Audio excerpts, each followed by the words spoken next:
بسم اللہ الرحمن الرحیم۔ یہ ویڈیو سرحد education system school and college کی جانب سے ریکارڈ کیا جا رہا ہے۔ یہ اسلامیات لازمی ہے جماعت نہم کے لیے۔ تو آج جماعت نہم کا جو لیکچر ہے اس کا نام ہے الدرس الثانی بے۔ تو آج اس کو ہم پڑھ لیں گے الدرس الثانی بے۔ تو اس کا جو خلاصہ ہے یہ پہلا ہے کفار کو زجر بیان کیا گیا ہے۔ دوسرے نمبر پر کفار سے لڑو تاکہ فتنہ باقی نہ رہے۔ اور تیسرے نمبر پر مال غنیمت سے مراد کیا ہے، اللہ تبارک و تعالیٰ نے مال غنیمت کے بارے میں اس رکوع میں بھی ارشاد فرمایا ہے۔ اور ساتھ یہ کہ اللہ تبارک و تعالیٰ نے خواب میں کفار کی تعداد کم کر دکھایا مسلمانوں کی، اس کی وجہ کیا ہے اس میں وہ بیان کیا جائے۔ تو سب سے پہلے اللہ تبارک و تعالیٰ نے کفار کو تنبیہ یعنی زجر بیان کیا ہوا ہے کہ کافر لوگ مسلمانوں کے ساتھ لڑتے رہتے ہیں اور ان کو طرح طرح کی اذیت اور تکلیف پہنچاتے رہتے ہیں۔ یعنی مسلمان مکہ میں جتنے اس وقت بھی کافر لوگ ہر طرح کی ظلم و زیادتی کر رہے تھے، اور جب مدینہ منورہ ہجرت کر گئے تو وہاں پر بھی یہ کافر لوگ مسلمانوں کو اذیت و تکلیف پہنچایا کرتے تھے۔ تو اللہ تبارک و تعالیٰ نے مسلمانوں کو حکم دیا کہ اب کافروں کے ساتھ لڑو۔ تو جو پہلا لڑائی تھی مسلمانوں کی کافروں کے ساتھ وہ جنگ بدر کی شکل میں نمودار ہوئی۔ تو اللہ تبارک و تعالیٰ نے جنگ بدر میں کافروں کی جو زور تھا اور طاقت تھا اور جو نشو اور غرور تھا اس کو خاک میں ملا دیا، اس لیے کہ ان کی جو بڑے بڑے لیڈر تھے اور ان کے جو سردار تھے وہ اس غزوہ بدر میں جنگ بدر میں سارے مارے گئے، یہاں تک کہ ابو جہل لعین بھی اس میں مارا گیا۔ تو اس کے بعد اللہ تبارک و تعالیٰ کافروں کو تنبیہ کر رہا ہے کہ اگر آپ لوگ اپنی اس کفر سے باز آ جاؤ اور اپنی شرارتوں سے باز آ جاؤ تو یہ آپ کے لیے فائدہ مند ہے۔ تو مسلمانوں کے ساتھ ہو کے اسلام ایمان قبول کروا کے تو آپ کو کچھ نہیں ہوگا، اور جو کفر اور شرک آپ لوگوں نے کیا ہے ایمان کے خاطر وہ بھی آپ کو معاف کیا جائے گا۔ اگر آپ اس کو نہیں چھوڑتے کفر و شرک کو، دوبارہ مسلمانوں کے ساتھ لڑائی پہ آتے ہو تو اللہ کہتے ہیں کہ ہم بھی مسلمانوں کے ساتھ ہو کے ان کی مدد کرنے کے لیے آئیں گے جس طرح کی جنگ بدر میں آئے تھے۔ اور دوسری نمبر پر اللہ تبارک و تعالیٰ ارشاد فرماتے ہیں مسلمانوں سے کہ ان کافروں سے لڑا کرو یہاں تک کہ یہ جو ان کا فتنہ ہے کفر و شرک کا فتنہ ہے یہ زمین پر باقی نہ رہے۔ وَقَاتِلُوهُمْ حَتَّى لَا تَكُونَ فِتْنَةٌ وَيَكُونَ الدِّينُ كُلُّهُ لِلَّهِ، اور دین جو ہے سارا کا سارا اللہ تبارک و تعالیٰ کا ہو جائے۔ تو کافروں سے یہاں تک لڑنا ہے کہ ان کا جو کفر و شرک ہے وہ ختم ہو جائے، مٹ جائے، اور جو دین ہے وہ خالص اللہ ہی کے لیے ہو جائے۔ تیسرے نمبر پر اللہ تبارک و تعالیٰ نے مال غنیمت کے بارے میں ارشاد فرمایا ہے۔ جو جنگ بدر میں کافروں کی جو مال تھا مسلمانوں کے ہاتھ آ گیا تو مسلمانوں نے اس کو اپنے آپس میں تقسیم کرنے کے بارے میں مشورہ کیا۔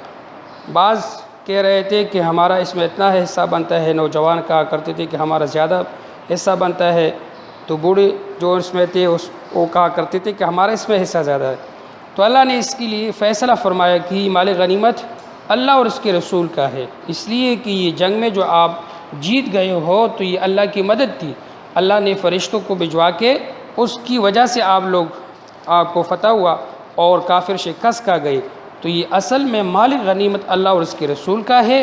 اور پھر مال غنیمت کو جو تقسیم کیا جا رہا ہے اس کو اللہ نے وضاحت کے ساتھ فرمایا کہ یہ مال غنیمت 5 حصے کی جائیں گے، 5 حصوں میں ایک حصہ اللہ اور اس کے رسول کا ہے، اور باقی 4 حصے جو ہے وہ باقی مجاہدین میں تقسیم کی جائے گی۔ جو ہے ایک حصہ اللہ اور اس کے رسول کا ہے تو اس کا بھی تقسیم کار اللہ نے ان آیاتوں میں ارشاد فرمایا ہے کہ اس 5ویں حصے میں اللہ اور اس کا رسول کا جو حصہ ہے اس میں رسول اللہ صلی اللہ علیہ وسلم کے جو رشتہ دار ہے اس کا بھی حصہ ہے، یتیم لوگ ہیں اس کا بھی حصہ ہے، مسکین جو لوگ ہیں اس کا بھی، اور مسافروں کا بھی اس میں حصہ ہے۔ اور یہ باقی 4 حصے مجاہدین جو آپس میں ہے، 4 حصے جو گھوڑا سوار ہیں ان کو 2 حصے ملیں گے، اور جو بغیر گھوڑے کے ہے اس کو ایک حصہ مل جائے گا۔ اس طریقے پہ یہ مال غنیمت تقسیم کیا جائے۔ آگے اللہ تبارک و تعالیٰ ارشاد فرمایا کہ خواب میں کافروں کی تعداد کم کر کے دکھائے مسلمانوں کو۔ اس کی وجہ کیا تھی؟ کافر زیادہ تھے اور مسلمان کم تھی۔ 313 کے مسلمان ہیں اور 1000 تعداد میں کافر ہیں۔ تو اللہ تبارک و تعالیٰ نے رات کو مسلمانوں کو نیند میں خواب میں کافروں کی تعداد کم کر کے دکھایا تاکہ مسلمان میں جرت پیدا ہو جائے اور مسلمان کافروں کے ساتھ لڑنے پہ آمادہ ہو جائے۔ اس لیے اگر ان کو کافروں کی تعداد زیادہ دکھایا گیا تو پھر وہ بے ہمت ہوتے، اس میں ہمت نہیں رہتی۔ تو اللہ نے خواب کے ذریعے کافروں کی تعداد کم کر کے دکھایا تاکہ صبح مسلمان دلیری اور جرت اور باہمت کے ساتھ ہو کے کافروں کے ساتھ لڑے۔ اور ساتھ پھر میدان جنگ میں بھی اللہ تبارک و تعالیٰ نے کافروں کو مسلمانوں کی تعداد کم کر کے دکھایا تاکہ کافر آگے بڑھ کے مسلمانوں کے ساتھ لڑ جائے، اور لڑائی اللہ کو منظور تھا اس لیے تاکہ حق اور باطل میں فرق آ جائے، کافروں کو شکست ہو کے وہ باطل لوگ تھے اور مسلمانوں کو فتح ہو کے تاکہ حق اور باطل ظاہر ہو جائے۔ تو اللہ نے اس لیے خواب میں کفار کی تعداد کم کر کے دکھایا۔ تو اسی رکوع میں اللہ تبارک و تعالیٰ نے یہ 4 باتیں خلاصہ کے طور پہ میں نے آپ کو بیان کیا۔ آگے جو ہے اس کا جو ترجمہ ہے انشاءاللہ آگے اس کا ترجمہ کر لیں گے، اور ساتھ جو اس کی ایکسرسائز ہے اس کی انشاءاللہ کر لیں گے۔ بسم اللہ الرحمن الرحیم۔ اب ہم اس رکوع کا ہے جو ترجمہ پڑھنے والا ہے الدرس الثانی بے آیات 38 تا 44، اس کا ترجمہ پڑھ لیتے ہیں۔ قل للذین کفروا، اے پیغمبر کہہ دیجیے ان لوگوں سے جو کافر ہے، ان ینتہوا، اگر وہ باز آ جائے اپنے کاموں سے، یغفر لہم، تو انہیں معاف کر دیا جائے گا، ما قد سلف، وہ کام جو اسے پہلے کر گئے ہیں، وَإِن يَعُودُوا فَقَدْ مَدَتْ سُنَّةُ الْأَوَّلِينَ، اگر دوبارہ وہ حرکات کرنے لگیں گے تو اگلوں کا جو طریقہ ہے وہی ان کے حق میں برتا جائے گا۔ وَقَاتِلُوهُمْ، اور اے مسلمان کافروں سے لڑا کرو، حَتَّى لَا تَكُونَ فِتْنَةٌ، یہاں تک کہ کوئی فتنہ یعنی کفر باقی نہ رہ جائے، وَيَكُونَ الدِّينُ كُلُّهُ لِلَّهِ، اور دین سب خدا ہی کا ہو جائے۔ فَإِنِ انْتَهَوْا، اگر باز آ جائے لوگ، فَإِنَّ اللَّهَ بِمَا يَعْمَلُونَ بَصِيرٌ، تو خدا ان کاموں کو دیکھ رہا ہے جو کر رہی ہے۔ وَإِن تَوَلَّوْا، اگر یہ لوگ روگردانی کر لے، فَاعْلَمُوا، تو جان رکھو، أَنَّ اللَّهَ مَوْلَاكُمْ، کہ خدا تمہارا ہی مددگار ہے، نعم المولا، اور خوب مددگار ہے، حمایتی ہے، ونعم النصیر، اور وہ خوب مددگار ہے، یعنی مسلمانوں کی مدد کرنے والا ہے۔ وَاعْلَمُوا، اور جان رکھو، أَنَّمَا غَنِمْتُم مِّن شَيْءٍ، کہ جو کچھ تم مال غنیمت میں مل جائے، فَأَنَّ لِلَّهِ، تو اس میں جو ہے اللہ کے لیے خمسہ، 5واں حصہ ہے، وَلِلرَّسُولِ، اور اس کے رسول کا، وَلِذِي الْقُرْبَى، اور رسول اللہ علیہ وسلم کی جو قرابت دار ہے، رشتہ دار کے لیے ہے اس میں، وَالْيَتَامَى، اور یتیموں کا حصہ، وَالْمَسَاکِین، اور مسکینوں اور محتاجوں کا ہے، وَابْنِ السَّبِیل، اور مسافروں کا حصہ ہے۔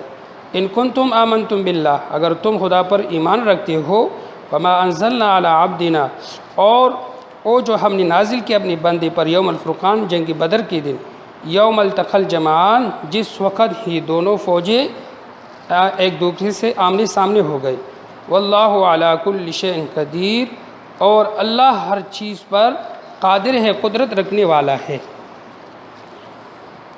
اذ انتم بالعدوۃ الدنیا، اور جس وقت تم مدینے کے قریب کے ناکے پر تھے اے مسلمانوں، وہم بالعدوۃ القصویٰ، اور یہ کافر دور کے ناکے پر تھے، والرکب اسفل منکم، اور قافلہ تم سے نیچے اتر گیا تھا ابو سفیان کا، ولو تواعدتم لاختلفتم فی المیعاد، اگر تم لوگ جنگ کے لیے آپس میں قرارداد کر لیتے تھے، لاختلفتم فی المیعاد، تو وقت کی میعاد میں تم تقدیم و تاخیر ہو جاتی، ولکن لیقضی اللہ امرا کان مفعولا، لیکن خدا کو جو منظور تھا، جو کام ہو کر رہنے والا تھا، اسی کو کر ڈالا، لیہلک من ہلک عن بینہ، تاکہ جو لوگ مرے بصیرت کے ساتھ مرے، ویحیی من حی عن بینہ، اور جو جیتے رہے بصیرت کے ساتھ جیتے رہے، وإن اللہ لسمیع علیم، اور کچھ شک نہیں کہ خدا سنتا اور جانتا ہے۔